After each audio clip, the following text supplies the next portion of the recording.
Now, everybody's journey through Alzheimer's is unique, but if you ask 100 people about their journey through Alzheimer's, you will find one thing in common. Everybody starts out up here, and then they end up down here. At the end, Alzheimer's is a fatal disease. And in that journey of going from here to here, there are things we experience which we can call the good, the bad, and the ugly. Alzheimer's isn't a walk in the park, and we should not try to pretend that it is. But it isn't all ugly. So I want to kind of walk you from the dark to the light. Everybody has particular things that they struggle with the worst. So what I'm sharing with you is my struggle. Yours may be very different because we all have certain things that just we can't get through. For me, the absolute ugliest part was Grandpa's nighttime agitation and when he stopped eating. Now, when I came to live with Grandma and Grandpa, they already were sleeping in different bedrooms. So I shared a bedroom with Grandpa, and it was a small bedroom. So our beds were about this far apart, about enough space to walk between, but that was it. So if Grandpa had a bad night, Rundy had a bad night. Now, when I first moved in, I thought things would be okay. I had been afraid that Grandma would call my health so late in the disease that Grandpa wouldn't even recognize me anymore. But since I got called in just 6 months after we thought Grandma might be starting to have trouble, Grandpa wasn't actually that bad then. He couldn't really tie his shoes. He sometimes had trouble with his shirt. And he really could not use the microwave. But if you'd met him on the street at that point, he would have struck you as kind of an average elderly gentleman. And so, when I first moved in, Grandpa recognized me, he knew who I was, and nights were okay. But then things changed. It started out, he started having trouble getting out of the bedroom when he had to go to the bathroom at night. He couldn't find a doorknob. Okay, I'd get up out of bed, I'd open the door for him. That wasn't too bad. We all went back to bed.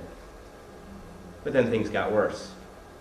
The days and the months passed, and it came where Grandpa would wake up in the middle of the night, and he would sit on the edge of his bed, and he would just talk. He would sit there and monologue. He'd say, I wonder what I'm seeing. Is that the Northern Lights? Hey, Ma? Jeannie? Is anybody there? I don't know where I am. And, of course, I would say, is there anything I can get you, Grandpa? And sometimes he'd be surprised I was even there. And sometimes he'd be like, oh, no, yeah, I guess you can get me something. And he'd try to make something up. But he didn't really have anything he needed. And then things got worse. As the days and the months passed, it came to where he would sit up in the night, in the dark, on the edge of his bed, and he would shout. He would say, hey, Ma, Jean, anybody?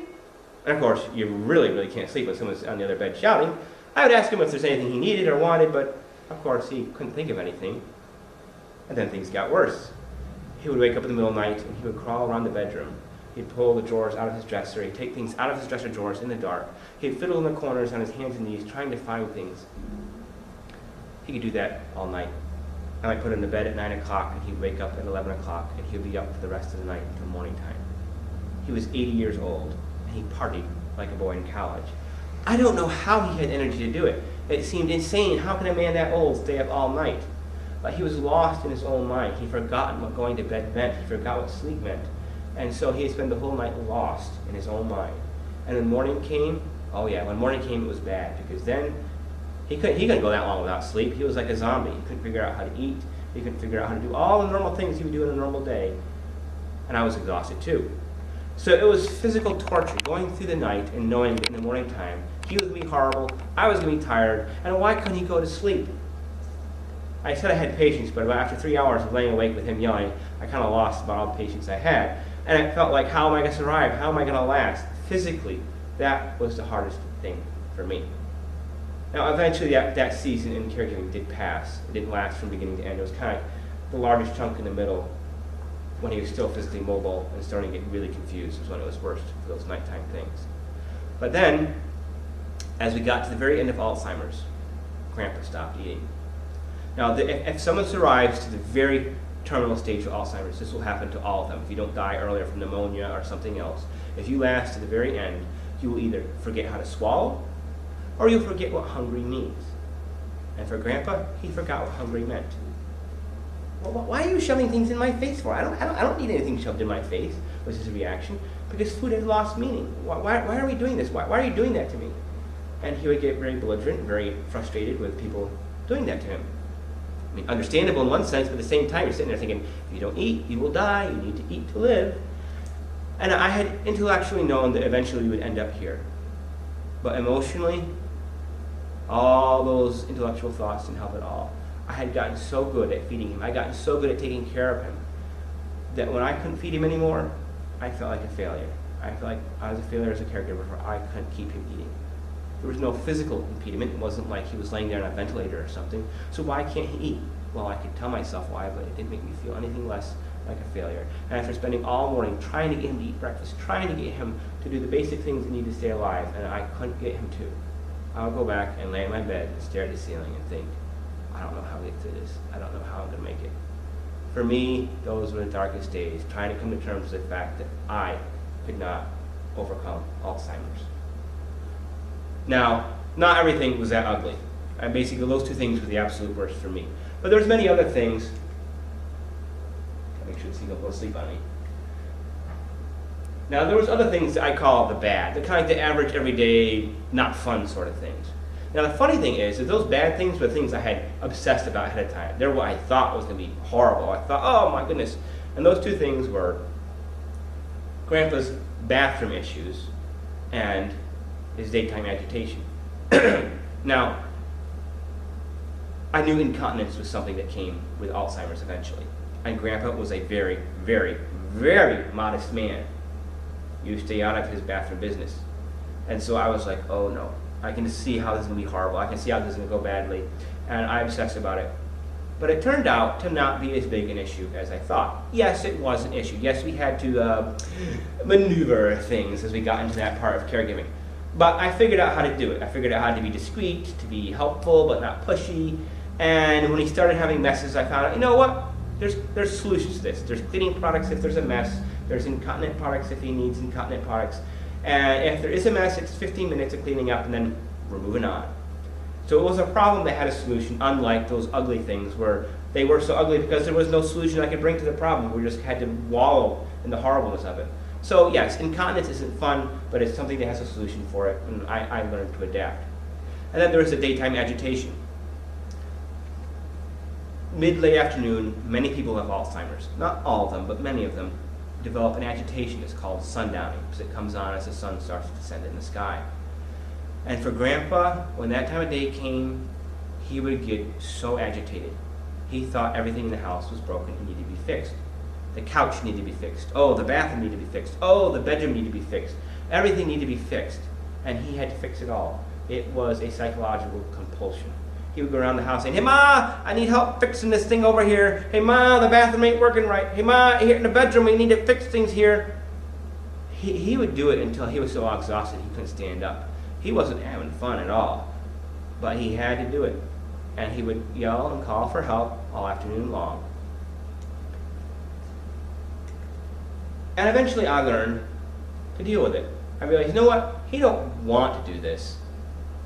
And there's nothing I can do to make it go away. So go with the flow. He'd be in the living room and I'd kind of play a version of verbal Marco Polo with him. He'd be in that living room saying, hey, Ma, this blanket ain't working, Ma. I need help, Ma, with this blanket. And I'd be in the kitchen chopping up vegetables. And I'd say, it's okay, Grandpa, everything's fine. 5 minutes later, hey, Ma, this cushion here ain't working right. And I'd be stirring stuff in the stove. It's okay, Grandpa, I'll take care of it later. And we'd go back and forth, back and forth. There wasn't no fixing it, so we just kind of went with the flow. But Grandma couldn't stand it. She had heart issues and she needed to rest. And if you're sitting in an easy chair in the living room, want to take your little afternoon snooze, and your hubby's sitting there on the couch saying, hey, Ma, I need help with this here, you're not going to get any rest at all. And eventually got to the point where she had to go back to her bedroom and spend most of the day there. She would watch TV, read the newspaper, take a nap, whatever. She had to shut the door and keep a separation between her and Grandpa and his shouting and his agitation. So that's a little bit of an illustration of how what's not so bad for one person can be the end of the world for somebody else. It's very, very personal. So that brings us to the good. There is good in Alzheimer's, if you can see it.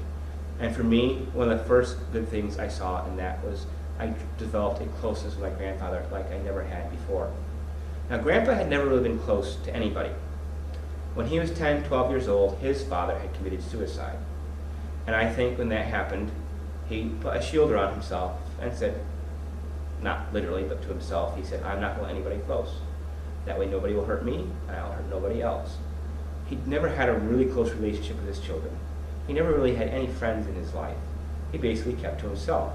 He was very polite, he was very nice, but it's a distance of niceness, a distance of politeness. But one of the first things Alzheimer's took away from him was that shield. And he became more himself. He became more free. He became more open. And as I cared for him, as I helped him get his shoes on, his pants on, and helped him cut up his food to eat, we developed a closeness like brothers would have. And in fact, maybe a year, 18 months into caring for Grandpa, he started calling me Gene, the name of his older brother. When he was a little boy, Gene was a big brother who took care of him, who watched out for him, who answered his concerns and helped him through the troubles of life. Gene was his favorite brother. So he started calling me Gene.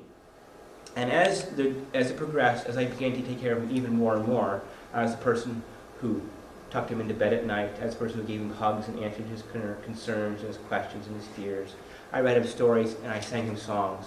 And in that, we began to develop a closeness like you would have for your own child. Now, intellectually, I knew Grandpa was Grandpa. I never forgot that.